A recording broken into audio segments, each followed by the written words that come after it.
काही चित्र, काही पेंटिंग्स किंवा काही वस्तूसुद्धा खरंचच अशा असतात ज्यामुळे घरात निगेटिव्हिटी, नकारात्मकता वाढते. आता निगेटिव्हिटी वाढते म्हणजे काय होतं? घरात आपल्याला काम करावंसं वाटत नाही, ऊर्जा वाटत नाही किंवा सतत भांडणं होतात, एकमेकावर चिडचिड होते.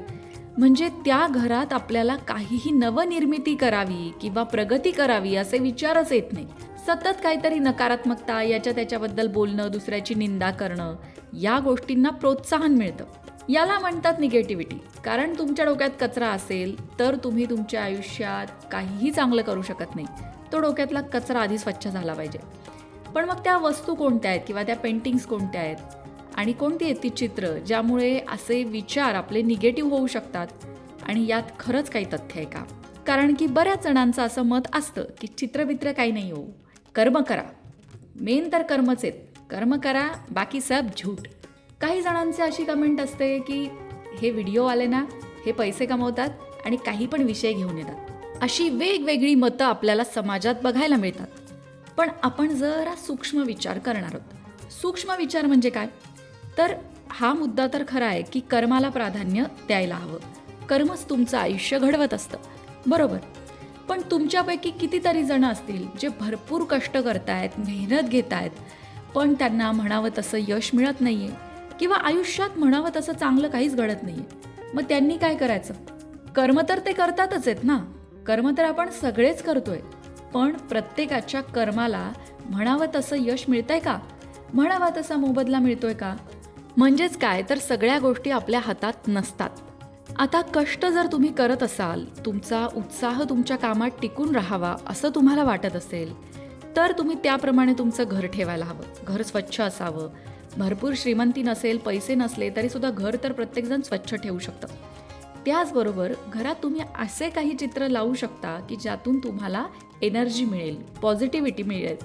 जर तुम्ही स्वामींचं चित्र, स्वामींचा फोटो तुमच्या घरामध्ये अगदी दारातनं प्रवेश केल्या केल्या समोरच स्वामींचा फोटो असेल, तर तुम्ही कितीही बाहेरनं भांडून आलेला असाल, ऑफिसमध्ये कटकटी झाल्या असतील, तरी तुम्ही तुमच्या घरातून जेव्हा आत पाय टाकता तेव्हा स्वामींकडे बघितल्यानंतर स्वामी पाठीशी आहेत ही भावना निर्माण होते. याने तुम्हाला सेक्युअर वाटायला लागतं आणि तुमचं मन आपोआप शांत होतं की नाही?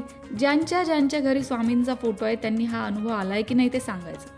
की बाहेर भरपूर त्रास असतो, कॉम्पिटेटिव्ह जग आहे, स्पर्धेचं युग आहे, एक दुसऱ्याचे पाय खाली खेचणं, एका दुसऱ्यावर कुरघोडी करणं, हे सगळं चालू असतं. पण हे सगळं सोडून जेव्हा आपण आपल्या घरामध्ये पाय टाकतो तेव्हा सुरुवातीला जर आपल्याला समोर स्वामी दिसले तर चला, स्वामी आपल्या पाठीशी आहेत, ही भावना निर्माण होते आणि डोक्यातले सगळेच विचार ते घराच्या बाहेरच राहतात आणि आपण घरात शांततेत प्रवेश करतो. म्हणजे एका पेंटिंगचा, एका चित्राचा आपल्या मनावर किती परिणाम होतो की नाही? तसाच जर काही पेंटिंग नकारात्मकता आपल्या मनात निर्माण करत असतील, आपल्या मनाचा बॅलन्स बिघडवत असतील, तर ते आपण नक्कीच आपल्या घरात लावू नये. तुम्ही म्हणाल प्रस्तावना बास झाली, आता मुख्य मुद्दा सांगा.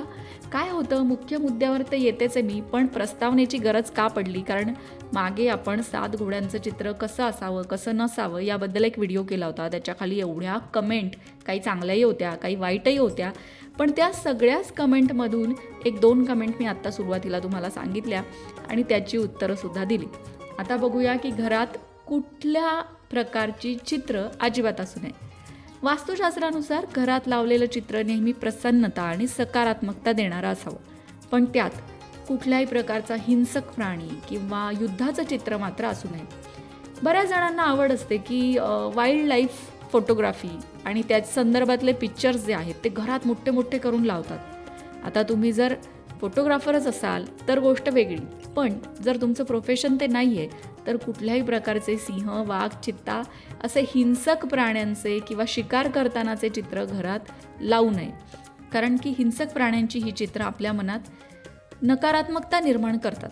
साधी गोष्ट आहे, तुम्ही जर बाहेरून घरात येताय आणि आल्यासमोर तुम्हाला पंजे काढलेल्या वाघाचं चित्र दिसतंय किंवा अटॅक करणाऱ्या सिंहाचं चित्र दिसतंय, तर तुम्ही जी अशांती मनामध्ये घेऊन बाहेरून घरात येताय ती अशांती वाढणार आहे की शांत होणार आहे?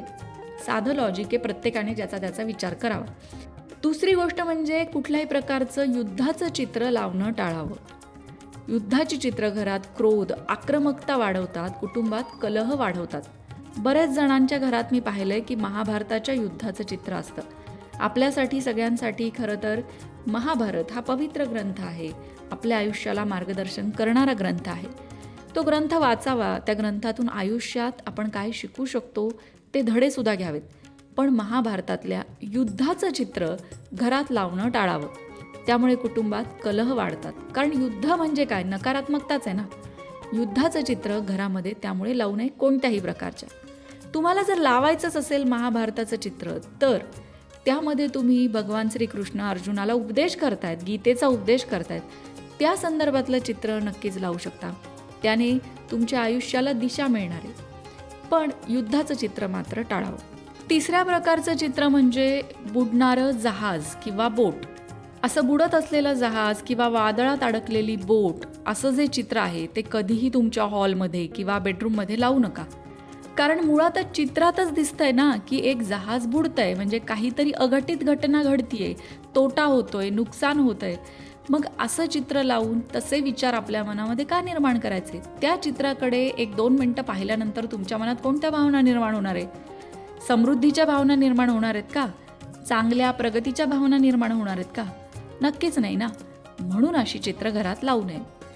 त्यानंतर या सगळ्या व्यतिरिक्त कुठल्याही प्रकारची काटेरी झाडंसुद्धा घरात लावू नये. कोरफड फक्त त्याला अपवाद आहे, कारण कोरफड जरी काटेरी असली तरी ती आयुर्वेदिक आहे, औषधी आहे.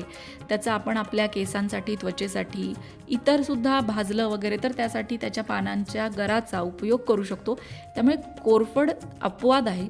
पण कोरफडी व्यतिरिक्त कुठलीही कॅक्टस प्रकारात येणारी, छान छान दिसत आहेत म्हणून ती कॅक्टस प्रकारामध्ये येणारी जी झाडं आहेत ना, ती वनस्पती किंवा ती रोपं ती मुळातच घरामध्ये अजिबात लावू नयेत. कारण ती सुद्धा आपल्या मनात नकारात्मकता निर्माण करतात. याचा अनुभव तुम्हाला घ्यायचा असेल तर एखाद्या काटेरी झुडपाकडे 5 मिनिटं बघत बसा. काय मनात येतं तुमचा तुम्हीच अनुभव घ्या. यामध्ये कुठलीही अतिशयोक्ती नाही हे तुमच्याच लक्षात येईल. वास्तुशास्त्रात जे सांगितलं गेलंय ना ते आपल्या मनाच्या शांतीसाठी सांगितलं गेलेलं आहे.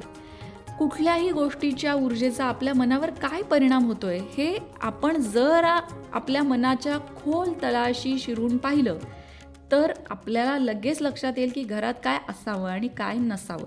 यासाठी मग आपल्याला कुठल्याही वास्तुतज्ञाची सुद्धा गरज पडणार नाही. मंडळी, आशा आहे आजची माहिती तुम्हाला आवडली असेल. आजची माहिती वास्तुशास्त्राचा आधार घेऊनच सांगण्यात आलेली आहे, पण तरीसुद्धा या व्यतिरिक्त तुमचं काही मत वेगळं असेल तर ते तुम्ही नक्कीच कमेंट बॉक्समध्ये नोंदवू शकता. कारण वास्तुशास्त्र, ज्योतिषशास्त्र किंवा अंकशास्त्र या सगळ्या शास्त्रांची योग्य ती माहिती तुमच्यापर्यंत पोहोचवणं हाच लोकमत भक्ती चॅनलचा मुख्य उद्देश आहे. कारण ही सगळी शास्त्र माणसाला मार्गदर्शन करण्यासाठी आहेत आणि त्या मार्गदर्शनाचा लाभ तुम्हा आम्हाला हो हीच सदिच्छा. अशाच प्रकारच्या माहितीपूर्ण व्हिडिओंसाठी लोकमत भक्ती चॅनलला सबस्क्राईब करा आणि बेल आयकॉनवर सुद्धा क्लिक करा, म्हणजे आमच्या नवनवीन व्हिडिओचं नोटिफिकेशन तुम्हाला मिळत राहील. तसंच योग्य आध्यात्मिक मार्गदर्शनासाठी लोकमत भक्तीच्या फेसबुक पेजला फॉलो करायला विसरू नका.